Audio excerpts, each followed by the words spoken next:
Hello and welcome to my presentation on private information retrieval. My name is Tarald Riise. I work at Knowit Experience here in Bergen. Before I started working at Knowit, I wrote my master's thesis on this subject. So I thought maybe you would find it interesting to learn something about this, because this is something that there's not a lot of hype around it, and maybe we'll find out why, but maybe it's also very interesting. But first things first, some disclaimers. Private information retrieval is not yet adopted in the wild, right? So you will probably not go home and talk to your customers and offer them this technology. So with that out of the way, private information retrieval, abbreviated PIR, is cryptography. And because cryptography is math, there will be some maths. But we get through it together. So instead of just showing you theory and math, I want to talk a little bit about what problem PIR solves, so we have some context.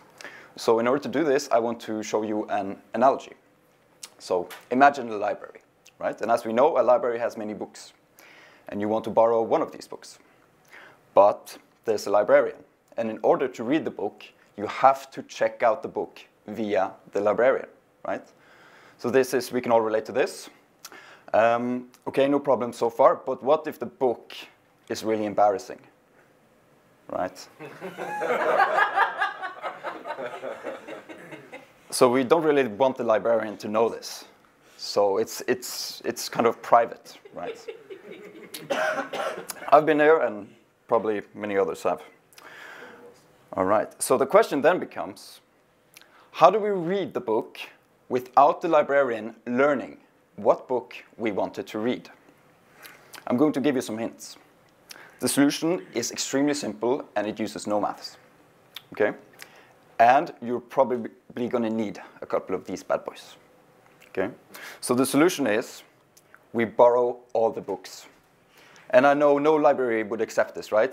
But this is a requirement for the analogy to make sense, so please just go along with it, okay? Now, because we borrow all the books, the librarian doesn't know, it doesn't have the slightest idea of which of the books we borrowed we actually intend to read, right? So the librarian gains zero information, right? And because the librarian gains zero information, this is perfectly private. So this is PIR, right? Awesome. So we solved the problem using PIR. Very, very good. Great job. We pat ourselves on the back. We read our book. We exit Vim. But wait, there's a problem. Now we have all these books. And this is really bad. And the reason it is really bad is because we wanted one book, but we got the entire library. I mean, this may be fine if your library is very small, but if your library is very big, this will become an issue, right? Because the larger the library, the more redundant books we are retrieving. It's overhead, it's pure overhead. And we hate overhead, right? We're developers, we hate overhead. So overhead. Quite a lot of overhead. This is the Library of Congress, approximately 10 terabytes if you convert the physical books to data. And with that, we exit the analogy and we transition to a real-world case, which is performing a Google search. So let's say, for example, that the Google search database has in the orders of magnitudes of petabytes of data. You can't reasonably download petabytes of data in order to search privately. No one is going to do that, and Google is not going to allow you to do that, right? And as a result, we actually have zero privacy from Google when we're searching. And someone may disagree with that and say, hey, I use Tor when I Google. And by the way, last time I checked, you can't do that. Or you might say, I use DuckDuckGo, which has a much better privacy policy than Google. And both of those points may be true in some contexts. But in the context of private information retrieval, we have to distinguish between privacy and anonymity. And in order to demonstrate this point, I want to take another example. So let's say I have an idea for a patent, right? So I go to a patent search, and I type in umbrella plus backpack to see if the patent already exists. If it doesn't exist, I might earn some money from this idea. But the point is that if I do this in Google, I actually have no guarantee that Google is not going to take my idea and steal it, So I might be behind 20 proxies, or Google could have the best privacy policy in the world, but if they truly wanted to, they could just take this idea. So in this context, privacy matters a lot more to me than anonymity. Google doesn't care who I am, it cares about what my idea is. Right? So there are other examples of this type of thing, but this is a good one. Okay, so in summary, trivial PIR, that is downloading the entire database, is often unrealistic due to the sheer sizes of databases. Right, so in these cases, we would like to download something smaller than the entire database. And this is the true problem we are solving with PIR. And by the way, this last sentence is kind of inaccurate because we're not only going to be looking at download costs, we're also going to be looking at upload costs. So we look at the total bandwidth used. Okay, so solutions to these problems. There are two main branches within PIR. You have CPIR and ITPIR. Now, CPIR is an acronym of computationally private information retrieval. For the scheme to work, there must be at least one server. And this is very reasonable because we're developers, we do something, and we expect there to be one server and able to host this thing. Right? So this is very reasonable, one server. Okay, but it's very slow.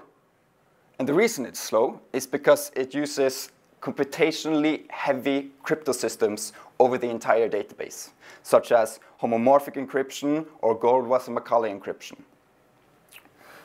It's computationally secure, meaning that if we had a powerful enough computer, we could break the encryption. So the server could still learn what you search about if they had a very powerful computer. But this is the same security assumption we accept when we use online banking and HTTPS and everything, so this is not a problem. Okay. Then we have ITPIR. Stands for Information Theoretically Private Information Retrieval. And for the system to work, there must be at least two servers. And we will see why later. It's much faster, and the reason it is faster is because it uses simple, cheap cryptographic operations. And it's information theoretically secure, as per the name. Meaning that no matter how powerful computer we have, or even quantum computer, you could never break the privacy. Any guess is as good as another guess. You cannot do it. It's impossible. But for this to be true, we have to accept something called the non-collusion assumption, which we will also get back to. So these are the two branches, and for my master thesis, I selected ITPIR. So this is the one we're going to be talking about. So I want to show you an ITPIR scheme and tell you how it works. But first, we need to do some maths. And I'm not the biggest fan of theoretical maths, right? So we will do it simple, OK? So there's 4 axioms, and they are quite simple, I assure you. So axiom 1, bam. You know this. Axiom 2, kindergarten stuff. Axiom 3, same as axiom 2, basically.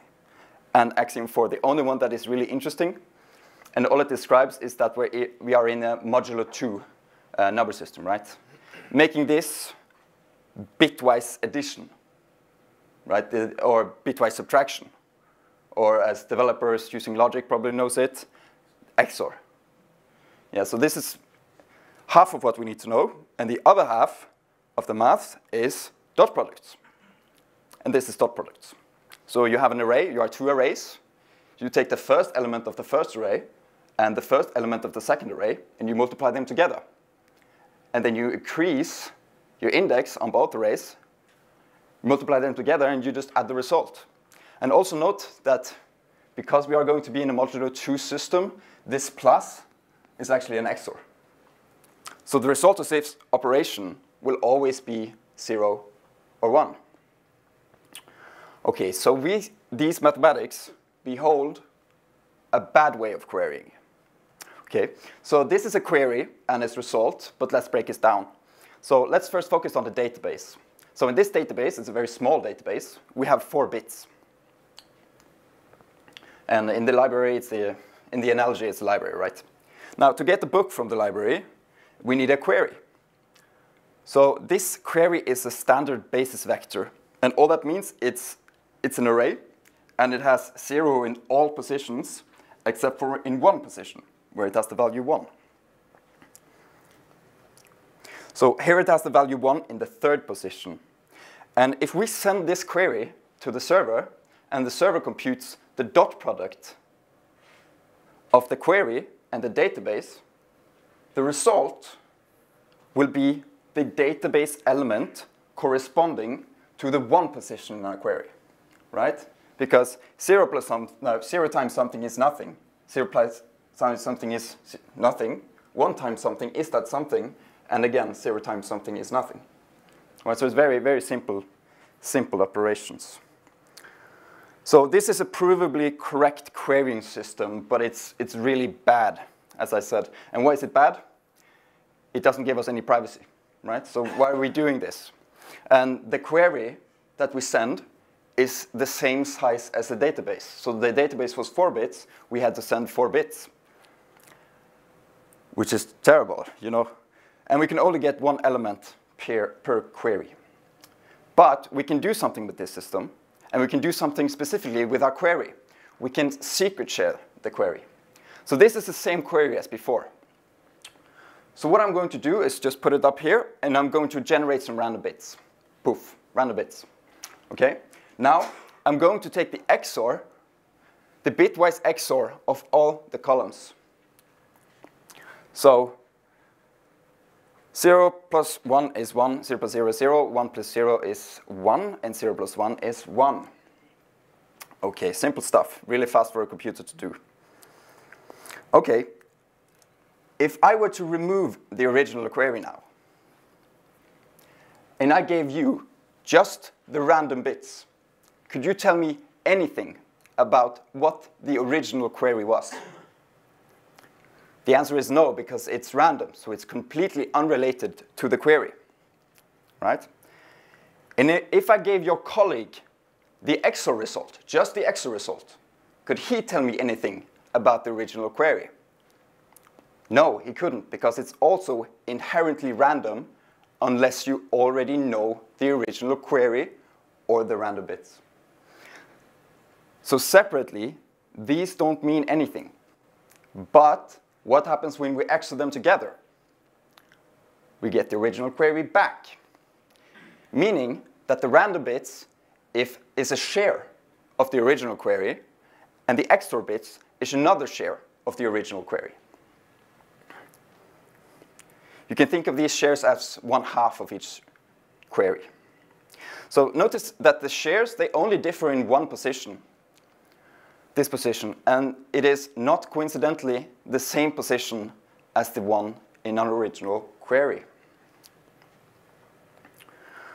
Okay, so we have these 2 shares, and we want to query a database using them, right? Can we send these 2 shares to the same server? Well, we can, but the server will just XOR them together and immediately know what our query was, right? So we need to keep these shares separate to protect the query, thereby protecting our privacy.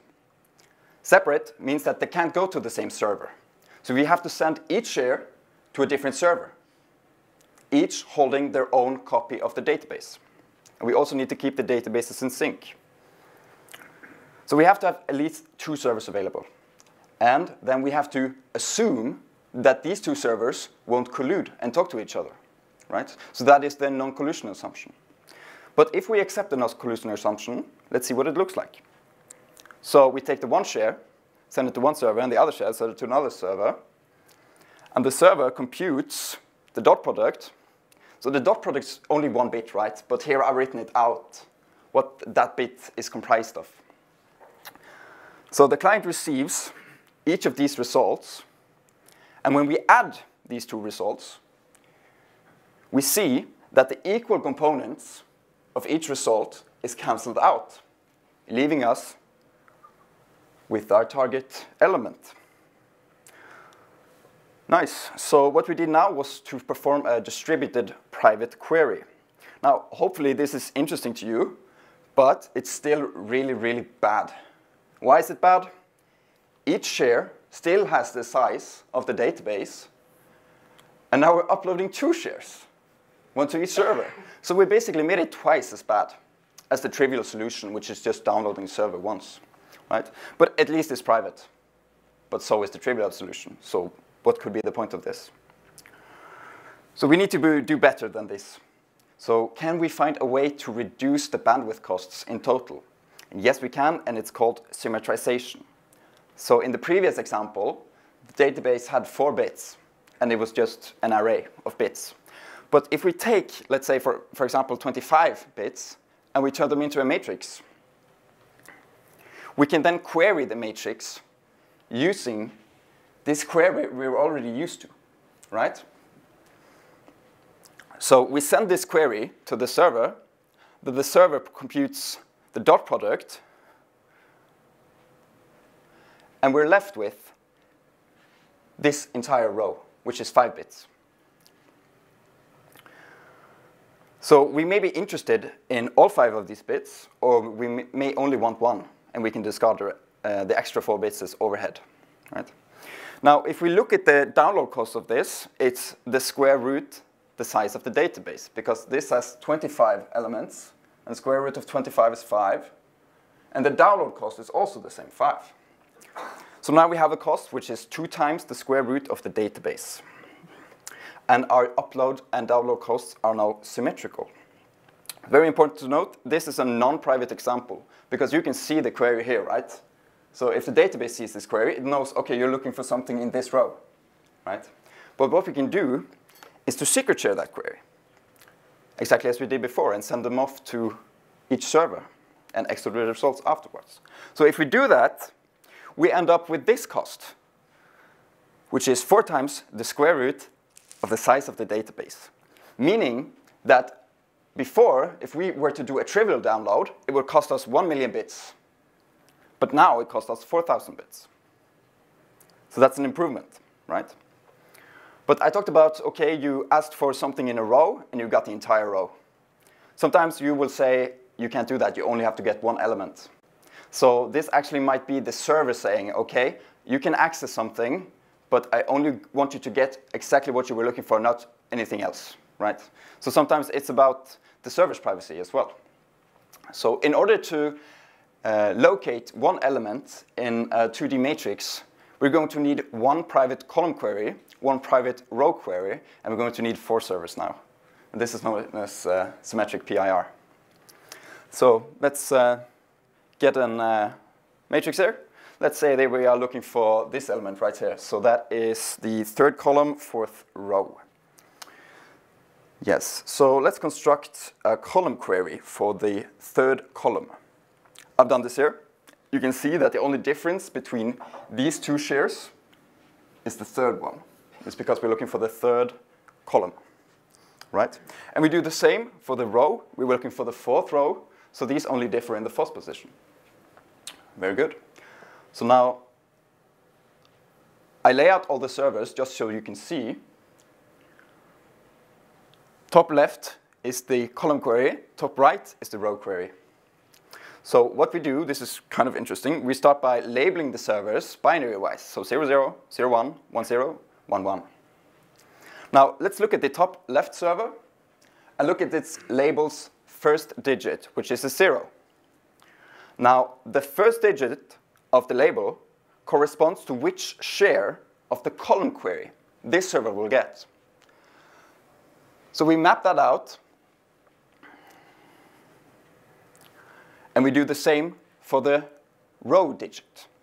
So we take from the row query, it gets the 0th share of the row query, and we map that out. And we do this for all the servers. Very good. Let's see. Now, we get this kind of pattern, right? You can see some of these cells are light gray and some of them are black. So the light gray cells are ones which are either in a 0 row or a 0 column. These cells will not survive the dot product. All right. So there's a lot of noise on the screen right now, so I'm just going to clear all the unnecessary stuff. So this is kind of what we're left with. These are actually the results sent to us from each server. It's all these black values XORed.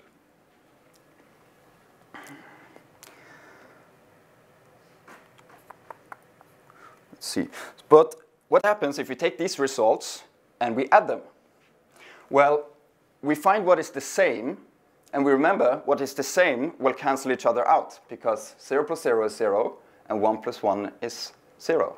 So everything that is similar between them will always cancel each other out. So we are only left with what is different.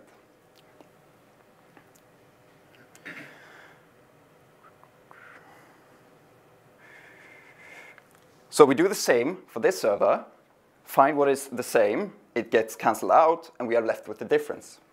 Okay? And now we are left with something that, when added together, will result in our target element. Yay, yeah, that's right, that's right. Cool, so now we can get an element from a matrix and get just that element. So let's look at our costs. The upload cost is now 8 times the square root, the size of the database, and the download cost is 4 bits. Right. What we had earlier was 4 times the square root of the size of the database, which is twice as good. So now we're avoiding the overhead of the 4 bits and providing this server with privacy, but we've actually doubled our bandwidth costs as a result. So being this specific is actually cost us. However, we can reuse one of our old tricks. Because we have a matrix, we can say, okay, let's just add another dimension. So we started with 2 servers to do 1 dimension, 4 servers to do 2 dimensions, and now we need 8 servers to do 3 dimensions. And now we can do exactly the same thing. We can either send, let's say we send this row and this column, right? We will get the axis, the inward axis of this element. So this element, and this element. Right. So the total upload cost of this is 8 times the cube root of the size of the database, and the total download is 4 times the cube root, the size of the database. Meaning that the total cost is 12 times the cube root of the database. Now, to give you some context, if we had the case earlier where we had 1,000,000 bits, now it costs us 1,200 bits. To get that element. So if we keep adding more servers, we can actually make this arbitrarily cheap. So here's the generic version, and here's the generic symmetrized version. Yeah, so I actually went through faster than I did on my trial. So this is good, because now we have some time to actually talk about some of the problems with this.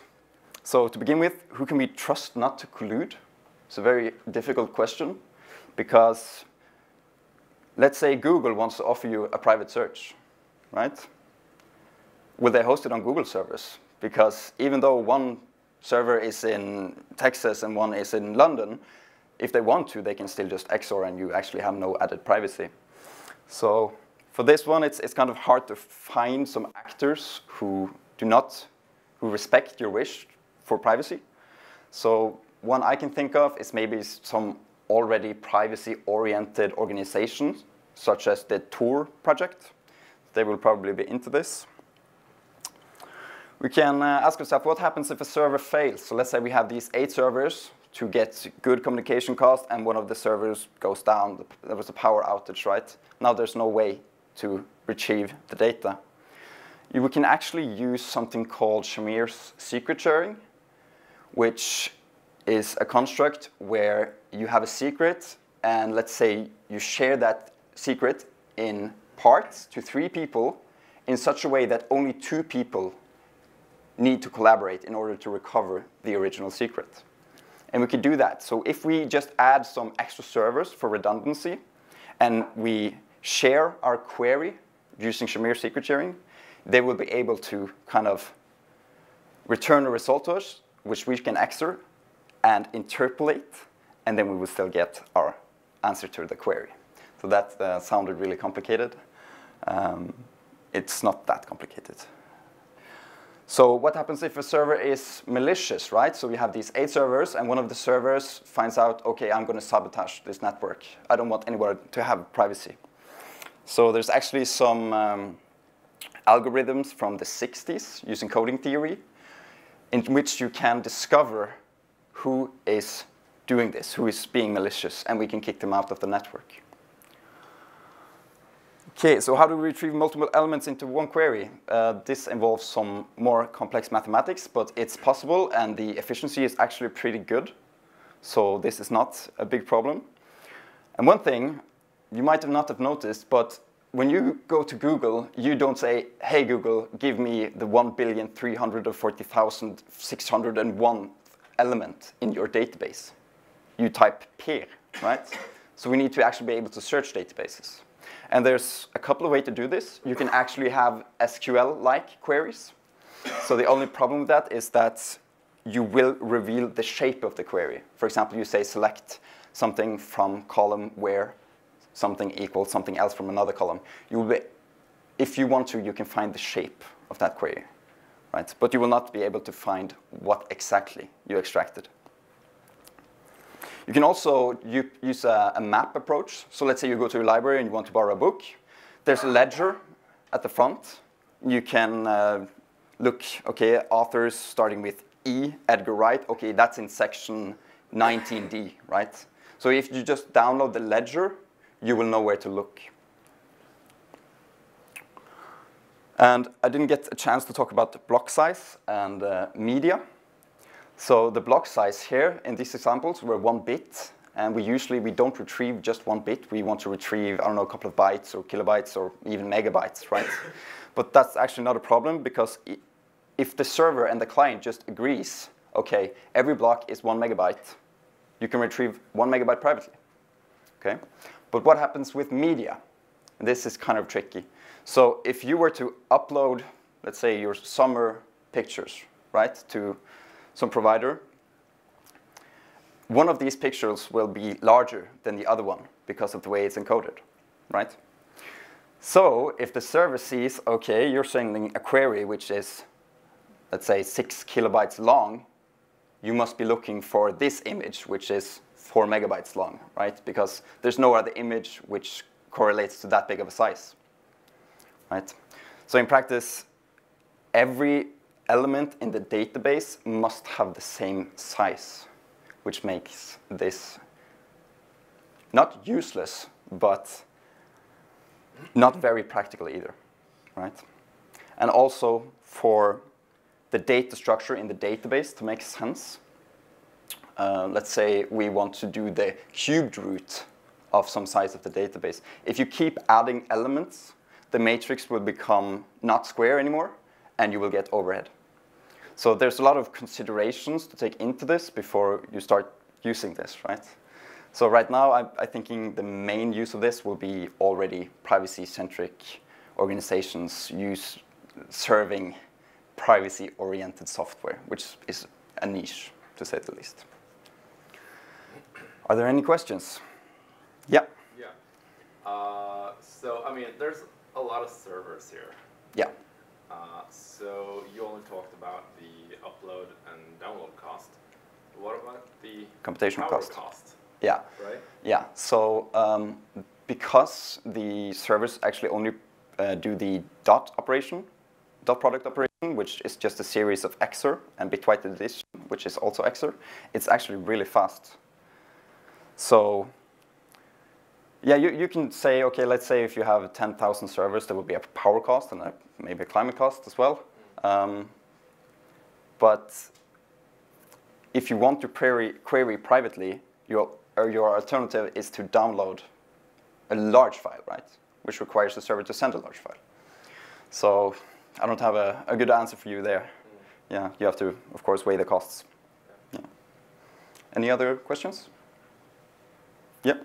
Yeah, I was curious about those the queries for retrieving multiple entries. Yeah.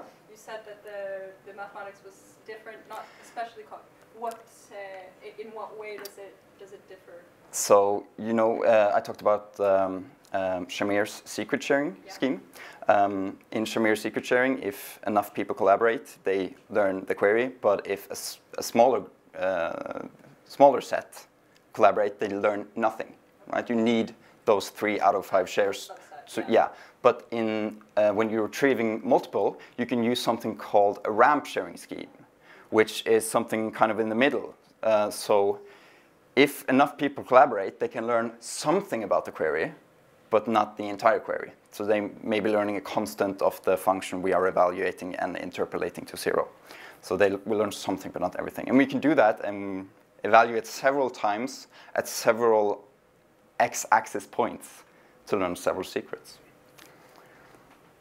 Yeah, so I have 15 seconds left. Thank you all for listening. Yeah, that's it.